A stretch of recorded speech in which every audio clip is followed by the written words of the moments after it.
exploring brotherhood is something that is in all of Gavin's films, and he does it very well. I think that these guys grew up in an incredibly complicated way, and this film, although is sort of a Trojan horse for all kinds of sort of traumatic kids being raised in traumatic situations. It's a Trojan horse for, like we talked before, sort of folks that are growing up on the spectrum, and what that does and how that is, for the entire family. And it's sort of again delivered in this Trojan horse of being an action film. And there was no shortcuts taken in this second film. It was not, hey, we can do sort of an easier version, just get it out there. It was really, it was a deeper dive into the relationship. It was a deeper dive into the wound that took place in this family, and that's something I'm all on board for. And I've always thought with Brax, especially, he's as equally complicated a person as his brother is, and I was enormously grateful and happy that they decided to dive into his character this way, and it's been a lot of fun.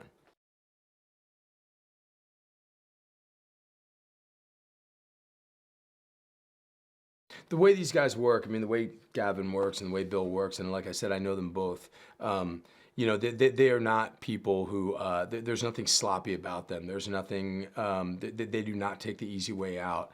Bill has an encyclopedic knowledge of these characters. These people are all coming from his life, from his world, and his heart, and his head. I've gotten to know Bill pretty well over the years, and Gavin works the exact same way. He's methodical. He doesn't leave any stone unturned. There's nothing that just sort of is thrown away. We went over this script, I mean, so many times to try to find any sort of inconsistencies, any sort of things that just brought up questions, any sort of mysteries, and then we dove in with everything we could to solve those mysteries. And so many of, I often think, so many times when you locate the problems in a script, or you locate the problem, the thing that you just can't quite buy, or the thing you can't just quite wrap your head or your heart around when you're playing a role, if you just focus on that one thing, once you figure that out, it opens up so many rivers of opportunity for the rest of the project, and that's really what we did.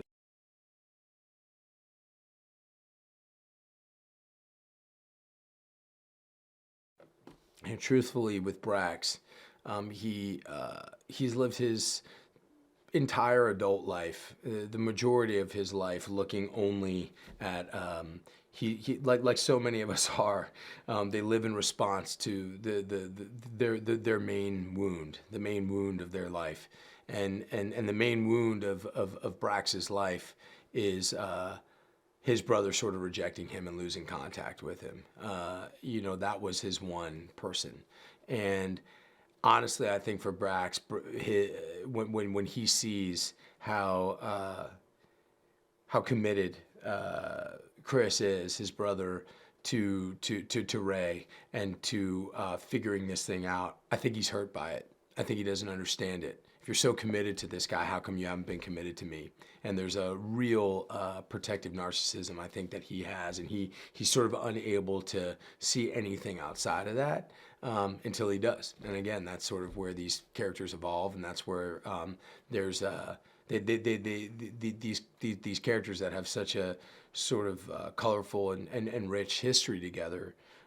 They grow, and they grow on screen, they grow on camera, where in the first film they really weren't together at all. They were just sort of these mysterious people who were sort of orbiting around each other, and then at the end they came into just into conflict, and then there was this promise of, hey, we're going to get together, and they never did. And I think we saw the betrayal, we saw the last part of the wound, and now we're starting to see these people coming together and starting to heal.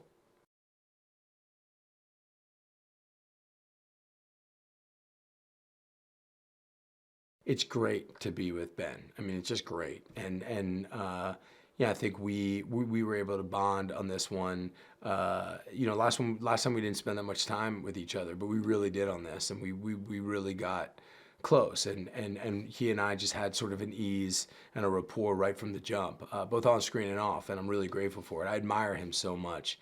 The thing about Ben is he's not only this sort of like icon and this brilliant actor, he's an enormously intelligent, vulnerable, sensitive, kind person. And you know, look, he's you know, he's the guy here. He's the big boss too, and he's a brilliant filmmaker, you know, to boot.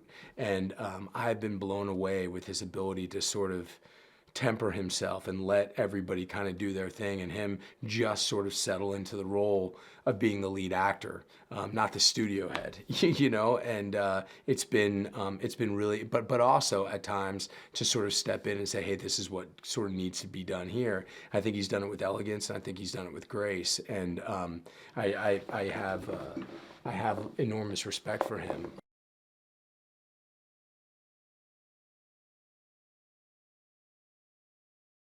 Look, I hope people dig it. I really hope people dig this movie. I think that there is a ton of heart behind this movie. I think there's a ton of heart. I think it came from love.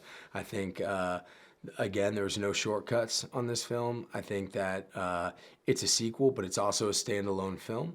I think that there's so much love again for these characters and for this family at the core of the film, and every part of the process, every part of the journey along the way was kind of made from that. So yeah, there will be unbelievable action.